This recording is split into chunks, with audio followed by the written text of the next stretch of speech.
ഹൈക്കോടതി ഒരു സംസ്ഥാനത്തെ സംബന്ധിച്ചിടത്തോളം ഏറ്റവും ഉന്നതമായ നീതിപീഠമാണ്. ഒരു സംസ്ഥാനത്തെ സംബന്ധിച്ച എല്ലാവിധ കേസുകളും അപ്പീലുകളും ഇവിടെ വെച്ച് പരിഗണിക്കപ്പെടുന്നു. ഹൈക്കോടതിയുടെ പ്രധാന പ്രവർത്തനങ്ങൾ: നിയമങ്ങൾ വ്യാഖ്യാനിക്കൽ. നിലവിലുള്ള നിയമങ്ങൾ വ്യാഖ്യാനിച്ച് അവയുടെ അർത്ഥം വ്യക്തമാക്കുക. നീതി നിർവഹണം. വിവിധ തരത്തിലുള്ള കേസുകൾ കേട്ട് തീർപ്പു കൽപ്പിക്കുക. കീഴ്ക്കോടതികളുടെ വിധികൾ പരിശോധിക്കുക. കീഴ്ക്കോടതികൾ പുറപ്പെടുവിച്ച വിധികൾ ശരിയാണോ എന്ന് പരിശോധിച്ച് അവ സ്ഥിരീകരിക്കുകയോ റദ്ദാക്കുകയോ ചെയ്യുക. നിയമപരമായ പ്രശ്നങ്ങളിൽ മാർഗനിർദ്ദേശം നൽകുക. നിയമപരമായ പ്രശ്നങ്ങളിൽ സർക്കാരിനും പൊതുജനങ്ങൾക്കും മാർഗനിർദ്ദേശം നൽകുക.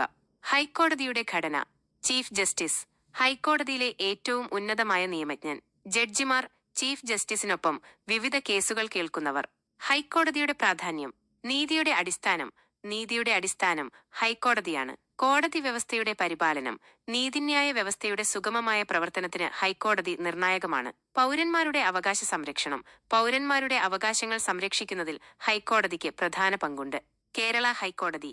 കേരളത്തിലെ ഏറ്റവും ഉന്നതമായ നീതിപീഠം കേരള ഹൈക്കോടതിയാണ്. കൊച്ചിയിലാണ് ഇത് സ്ഥിതി ചെയ്യുന്നത്. ഹൈക്കോടതിയെക്കുറിച്ച് കൂടുതലറിയാൻ